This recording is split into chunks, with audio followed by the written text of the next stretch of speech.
In electrical service design, specifically when dealing with a service that lacks a neutral load, understanding the requirements outlined in 250.24 C of the National Electrical Code is crucial. The question at hand involves a 2000 amp service that is supplied by 6 parallel runs of 500 kcmil copper conductors, and the key detail is that there is no neutral load present on the service. However, because the transformer pad feeding the service is a neutral, the code mandates that a neutral conductor must be installed alongside the phase conductors in each conduit. The primary task is to determine the correct size of this required neutral conductor. The NEC section 250.24 C provides the guideline for the scenario. It states that when a service does not have a neutral load, a neutral conductor must still be installed in each service conduit or raceway.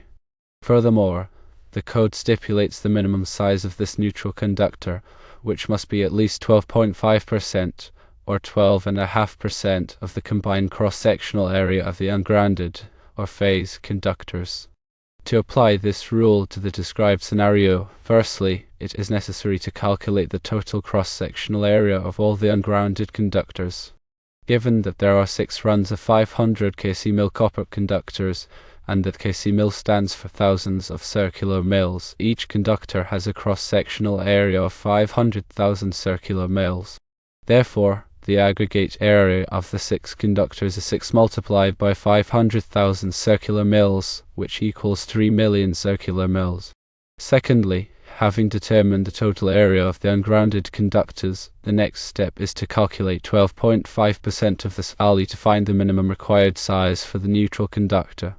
This calculation involves multiplying 3 million circular mils by 0.125, which results in 375,000 circular mils. Thus, the neutral conductor in each of the 6 conduits must be at least 375 kcmil copper. It is important to note that this calculation yields the minimum allowable size for the neutral conductor. Depending on specific installation conditions or engineering considerations, a larger neutral conductor may be necessary or desirable. For instance, factors such as voltage drop, future load expansion, or harmonic current mitigation could influence the decision to upsize the neutral conductor. However, for the basic code compliance as described in 250.24 C, a 375 kcmil copper conductor is the minimum acceptable size. It is also critical to consult with local amendments or interpretations of the NEC, as jurisdictions may have specific requirements or modifications to the code that could affect the neutral conductor sizing. Furthermore, proper documentation and labeling of the neutral conductor are essential to ensure safety and facilitate future maintenance or modifications to the electrical system.